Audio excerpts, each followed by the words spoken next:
Hello बच्चों, good morning. Class 12 subject biology, Astuna Devi Balika inter college सिसोटर Ballia. कल आप लोग को हम बता रहे थे कि दैहिक गुणसूत्रों की संख्या में परिवर्तन द्वारा उत्पन्न रोग में आप लोगों को डाउन सिंड्रोम के विषय में हम बताए हैं कि डाउन सिंड्रोम क्या होता है। आज आप लोग को बताएंगे एडवर्ड सिंड्रोम। जो एडवर्ड सिंड्रोम होता है यह क्या होता है, तो इसके जो लक्षण होते हैं, कान विकृत, विकलांगता, नीचे लटके लंबे कान होते हैं। ये जो है लक्षण देखकर बाह्य लक्षण के द्वारा हम लोग बता सकते हैं कि एडवर्ड सिंड्रोम उस व्यक्ति में है।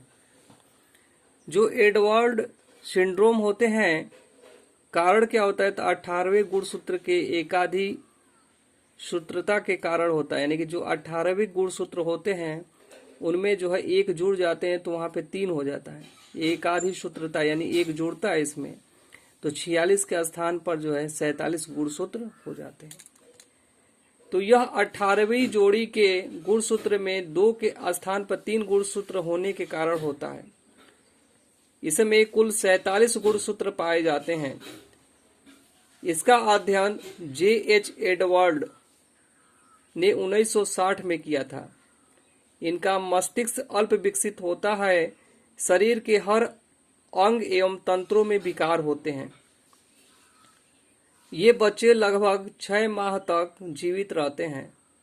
प्रत्येक 8000 नवजात शिशुओं में से एक शिशु इस सिंड्रोम से ग्रसित होता है। यानी कि लगभग 8000 शिशुओं में से जो है एक शिशु में जो है इस प्रकार के लक्षण जो है मिल सकते हैं एडवर्ड सिंड्रोम। तो एडवर्ड जो सिंड्रोम होता है, यानी कि 18वें गुणसूत्र में एक गुणसूत्र अधिक हो जाने की वजह से उसकी संख्या कितनी हो जाती है, गुणसूत्रों की संख्या 47 हो जाती है, जिसकी वजह से यह रोग उत्पन्न हो जाता है। अब जो अगला है पटाऊ सिंड्रोम। तो जो पटाऊ सिंड्रोम है, इनके क्या लक्षण होते हैं, इस रोग से ग्रसित अधिकतर बच्चे जन्म ही नहीं लेते तथा 1 से 3 माह के अंदर उनकी मृत्यु हो जाती है। कारण ये है कि जो 13वें गुणसूत्र में एकादि सूत्रता के कारण होता है, यानी कि 13वें गुणसूत्र में जो एक गुणसूत्र अधिक हो जाने के कारण गुणसूत्रों की संख्या 47 हो जाती है। यह 13वें गुणसूत्र में 2 के स्थान पे 3 गुणसूत्र होने के कारण होता है पटाऊ सिंड्रोम। इसमें जो है 20,000 शिशुओं में से लगभग 20,000 शिशुओं में से एक पटाऊ सिंड्रोम से ग्रस्त होता है। लगभग जो है 20,000 बच्चों में से एक बच्चा क्या होता है, पटाऊ सिंड्रोम रोग से ग्रसित होता है। अब आगे आप लोग को बताएंगे कि अभी तक आप लोग पढ़े हैं दैहिक गुणसूत्रों की संख्या में परिवर्तन की वजह से उत्पन्न रोग। तो कौन कौन से रोग हैं, तो डाउन सिंड्रोम, यहाँ पे एडवर्ड सिंड्रोम और यहाँ पर जो है पटाऊ सिंड्रोम। अब अगला जो है आप लोग को बताएंगे लिंग गुणसूत्र में परिवर्तन द्वारा जो रोग उत्पन्न होते हैं उनमें कौन कौन से रोग होते हैं उसके विषय में जानकारी देंगे।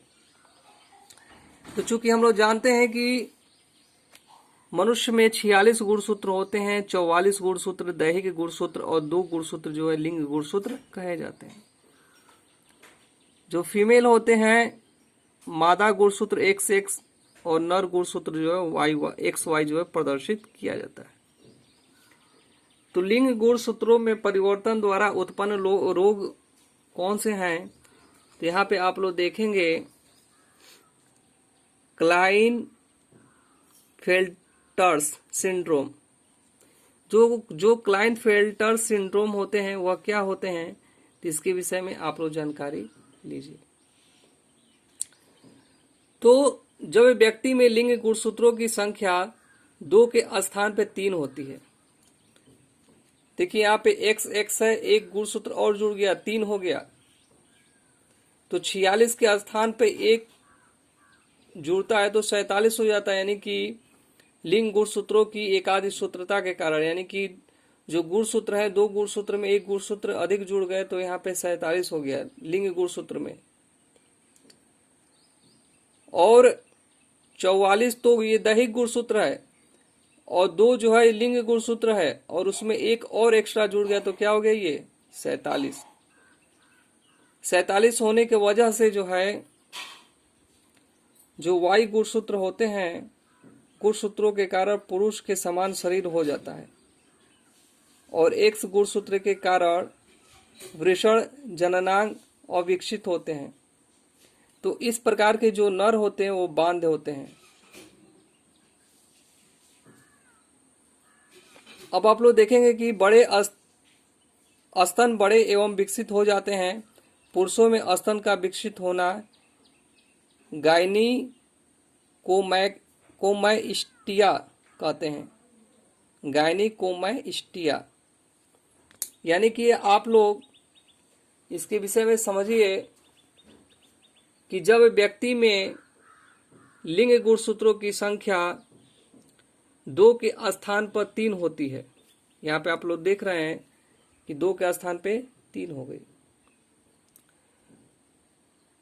गुणसूत्रों की संख्या 44 के स्थान पर जो है XXY होने की वजह से 47 हो जाती है। इसी को हम लोग बोलते हैं क्लाइनफेल्टर्स सिंड्रोम। जो क्लाइनफेल्टर्स सिंड्रोम होते हैं, इनका जो अनुपात होता है यह 1000 में 1 लोगों में यह जो है रोग उत्पन्न होते हैं। अब आप लोग देखेंगे यहाँ पर टर्नर्स सिंड्रोम। जो टर्नर्स सिंड्रोम होते हैं उनके विषय में जानकारी देंगे। तो जो टर्नर सिंड्रोम ऐसे व्यक्ति लिंग गुणसूत्रों के लिए मोनोसोमिक होता है, अर्थात केवल एक लिंग गुणसूत्र X उपस्थित होता है। तो गुणसूत्रों की संख्या 46 के स्थान पर 44 + X यानी 45 हो जाती है। अब देखेंगे यहाँ पर एक लिंग गुणसूत्र उपस्थित है केवल X।